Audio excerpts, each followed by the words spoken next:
Lisa Wynn from HHIA. We are going to read another question out of the book, Why Do Horses Sleep Standing Up?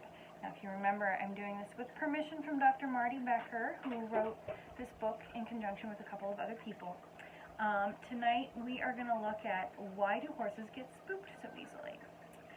This is one of those age-old questions often asked by those new to horses, as well as more experienced riders entering middle age. You know, the age when falling off a horse suddenly feels like a very big deal.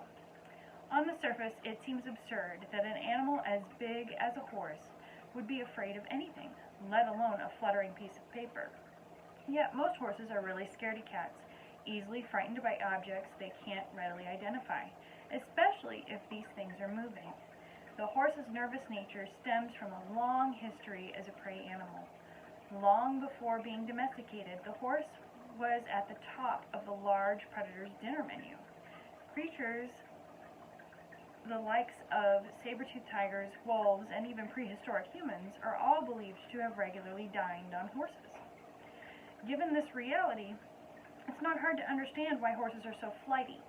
Even though a lot of time has passed since they were stalked by Ice Age creatures, the horse's instinct is to run first and ask questions later, and that remains ingrained.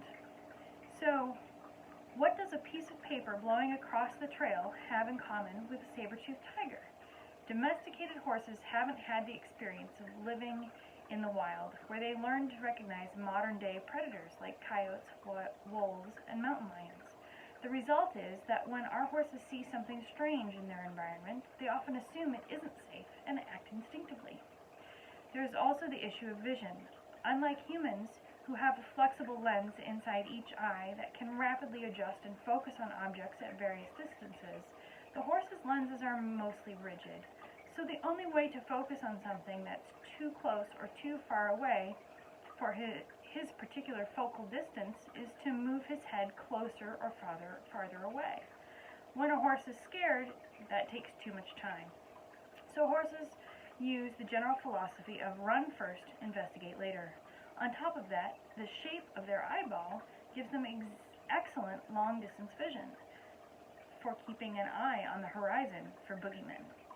But up close, things are not only out of focus, they are actually magnified. So an 8 by 10 piece of fluttering paper that's magnified and out of focus and moving and making a rustling noise, not too unlike the sound of a cougar sliding through the brush, may quite logically seem like something that could actually do some damage. Stampeding is a part of this same intrinsic need to flee from danger, combined with the horse's intense herd instinct. Horses are social animals, and they find safety in numbers. All it takes is for one member of the herd to act frightened, and the entire group will respond in kind, assuming the one who is scared is feeling that way for good reason. If one member of the herd takes off in fear, the others will follow, in that classic staple of any Western movie, the stampede.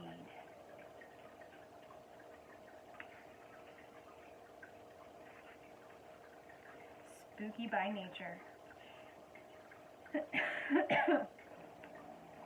In my lifetime of riding horses, I have encountered the entire gamut of spookers: frantic spookers, careful spookers, whirling spookers, and spookers in place.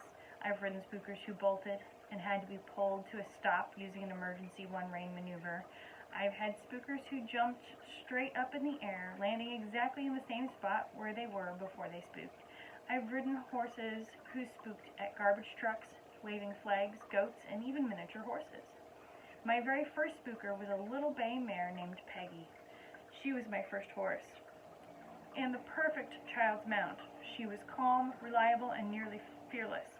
Whizzing cars, barking dogs, and flying plastic bags didn't faze her. But she did have an Achilles heel, the dreaded calabaza bush.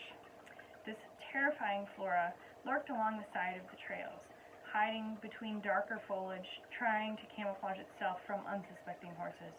With their large pale leaves and their yellow-orange summer squash-like gourds, they were horrific and menacing, at least to Peggy. and only, it seems, when we were galloping along on the trail while I was bareback and barefoot. Peggy's modus operandi for spooking at top speed was to suddenly leap to the side as she passed a calabaza bush. Without a saddle to grab, I'd go flying off and land butt first in the dirt. She'd stop and wait for me to climb back on until the next time we passed one of those green monsters. These days, I'm a lot less cavalier about falling off a horse. I wear a helmet and riding boots, and always use a saddle. I also choose to ride horses who have low spook threshold, since my idea of a fun ride isn't holding on for dear life over every sight and sound on the trail. It's amazing how much horses vary from individual to individual when it comes to spookability. While a more daring rider may not mind constant jumpiness in an equine companion, I prefer a braver horse, one even braver than my old friend Peggy, Audrey Pavia. So we talk about this on the farm all the time, about how everything that a horse does has to do with the fact that they are a prey animal and that they are a herd animal. They are trying to make sure that they stay safe. And I teach all the time that one of the best ways to keep a horse feeling safe is for you to be a good herd leader. If you're the herd leader and you don't spook, then they won't spook. You'll find of the 25 horses that we have here, most of them don't get scared very often. About 3 times a year we do have a cougar mountain lion who circles through this direction, and when it's here you can tell. Every horse knows that it's here, and it's really neat to hear them roll call with each other because we have 2 valleys with a center ridge. So you'll hear all 25 of them call to each other, and they all stay on high alert. Hudson, who's our herd leader, our male herd leader, sorry, we have a female herd leader as well, Grace, but Hudson gets very protective of me and the kids and any other human that he needs to take care of when that cougar is around as well. He gets very upset if we leave the property.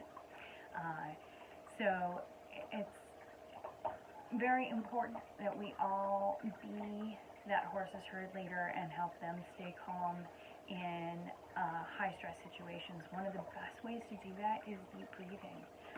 So you'll see I have a meditation video and I have more mindfulness videos coming to post on YouTube. But even if you are afraid with a horse, one of the best things you can do for them is to take a deep breath.